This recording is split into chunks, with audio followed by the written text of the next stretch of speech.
Hello, everybody. Welcome to Dim Lights Horror, the podcast that tells classic and modern stories from around the world for you to hear. Now, please take a seat, dim your lights, and join me in today's story by Reddit user Snippa647. I received an emergency alert that should not exist. The story that I am about to tell you might sound unbelievable and greatly exaggerated, but it's true. The events I'm about to retell may sound fake and unrealistic, but let me assure you, this really happened. Let me give you some background on myself. I'm what most people would call the average Joe. I worked as a construction worker and I lived in a 2-story house in a suburban environment alone as I was single. And as far as how this happened, a couple of days ago, I was sitting on my couch watching TV when my show, Camp, was interrupted. It was the emergency alert system. But since I lived in an area in the USA with frequent tornadoes, this was somewhat normal. After I read the emergency alert, my heart dropped. I can't remember all the details, but it was something like this.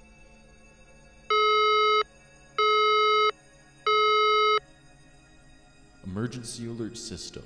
This is not a drill.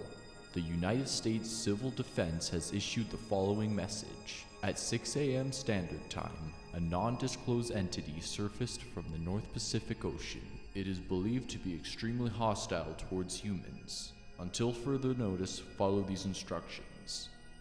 Do not look outside. Do not go outside. Do not respond to any calls for help, no matter how human they sound.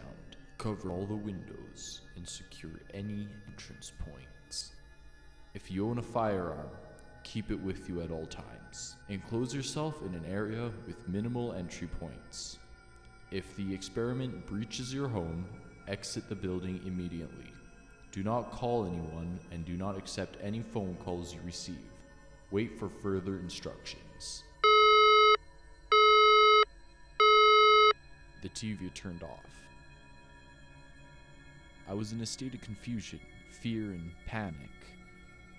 This alert had just interrupted national television, if Camp could even be considered that. How could it possibly be a prank? Just to be on the safe side, I did everything the alert had told me to. I locked my doors, covered the windows, and turned off my phone. I ran to my bedroom and locked the door as my thoughts began to race through my head. And even more concerning, the alert had said that this experiment had escaped and it was extremely hostile. But what creature could cause a state of emergency? I have to admit, I was tempted to open my window and look outside, but I resisted, as I trusted the emergency alert. The next few hours were fairly uneventful. I stayed in my room, reading books and exercising. It was about 2:30 when I heard something smash in my neighbor's house. It sounded like a window being shattered, followed by something large crushing the broken glass. I felt a chill go up my spine, and I listened closer.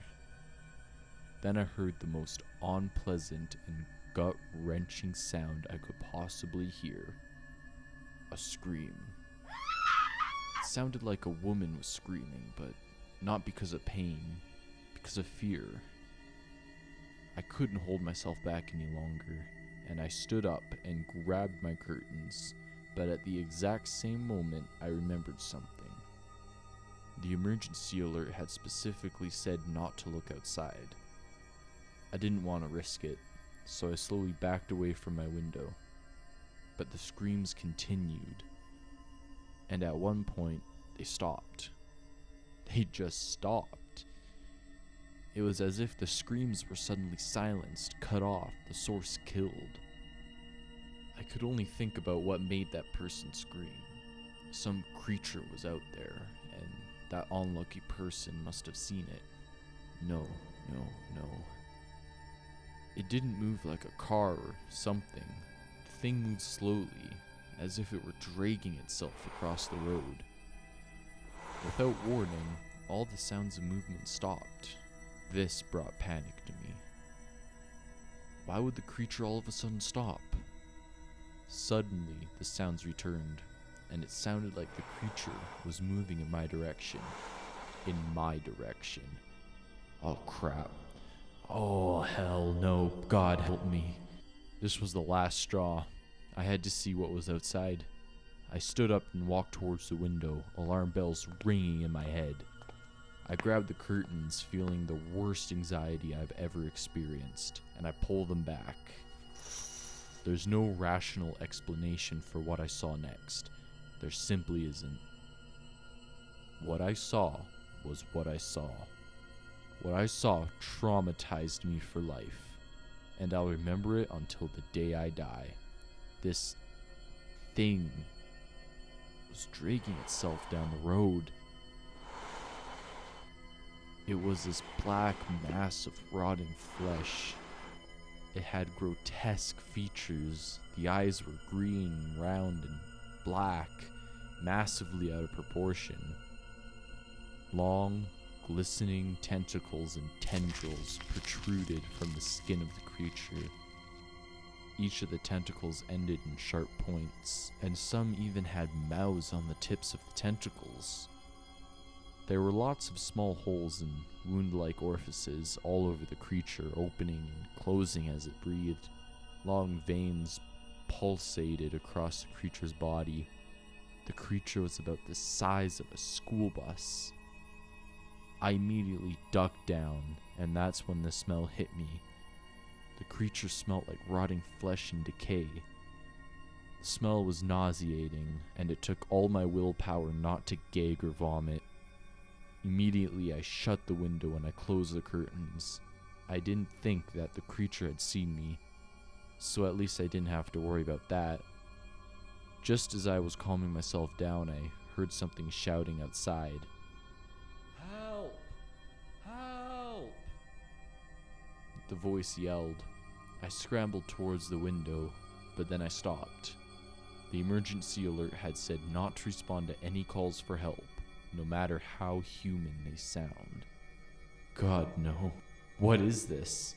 What is this thing? I peeked out the window. One of the tentacles ended in a flower-like mouth, and the calls for help sounded like they came from it, as if it was some kind of speaker or sound projector.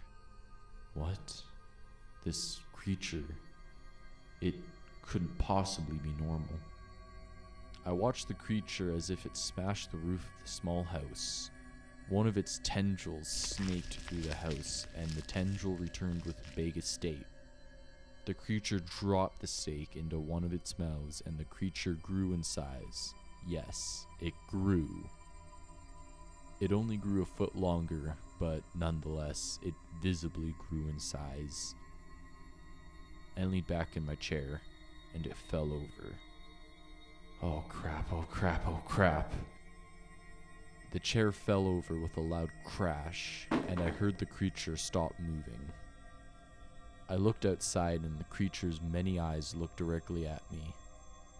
The creature had heard the chair fall over, and now it saw me.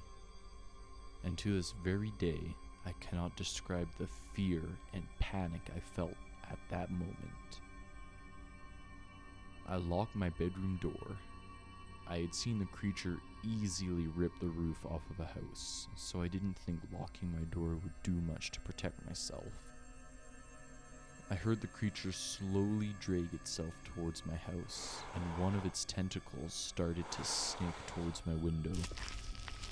I didn't own any firearms, so I was completely defenseless against the creature. I felt the front door of my house burst open, and I heard actual human footsteps run up my stairs as screeches came from outside. A very tall and muscular man, easily 7 feet tall, donned in full tactical gear and a black gas mask, kicked down my bedroom door and pointed a loaded Benelli M4 everywhere in my room before realizing I was in there. The man took off his gas mask, revealing a late 20s looking guy with dark curly hair and dark eyes and beard stubble. "The hell?" he muttered. "They didn't even evacuate this place? God, Sergino must be drunk." "What the hell is going on?" I yelled. "Hey," the man snapped. "Calm the hell down. I wasn't expecting anyone to still be here, that's all.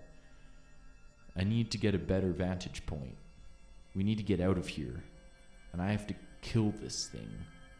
Lawrence, God, he must have done this. Does he have hackers?" "What?" I asked, sighing. "Who the hell are you?" "You don't need to know that. I doubt you'll believe me anyways. You know how to use this?" The man handed me a large, loaded handgun. "No, I don't. Well, too bad. Aim, point, fire. You'll definitely need it. The safety's on right now. Just click the little button on the side and it should turn off. Brace yourself for the recoil." I heard crashes come from downstairs. "Crap," the man said. "Let's get the hell out of here." He put on the gas mask and ran downstairs, motioning me to follow as he swept the barrel of his shotgun in multiple rooms. As we burst into the living room at the bottom of the stairs, large, intertwined masses of black tendrils were snaking in the air, blocking the door. The man had immediately shot the tendrils, severing them in bursts of black gore as he uses his machete to chop the rest of them. Firing outside as I ran out, only 10 feet away from the monster, the man began to fire chunks off of the monster, aiming for the eyes as he ran out of ammo. Reaching into his backpack, grabbing the stock of an M4 carbine, dropping the shotgun and firing at the monster with full auto precision. I decided to be useful and started firing at the monster at point-blank range. The recoil screwed my shoulders up, yet I kept firing until the gun clicked. He threw a grenade at it and reloaded his M4, firing again into the monster as the grenade exploded. He threw another grenade and told me to get to his truck parked on the side of the road. As he kept reloading and firing at the monster, he finished it off with his last 3 grenades, as he jumped in the truck and caught his breath. "Holy crap, man," he said. "I'm gonna need a beer after this one. What's your name?" "Ollie," I replied, breathing heavily. "Well, Ollie, I think we could use someone like you." Thank you all for listening. If you're listening on YouTube, please leave a comment. I value your feedback. And if you're listening on Spotify, click the follow button to hear more stories from Dim Lights Horror. Good night, everyone.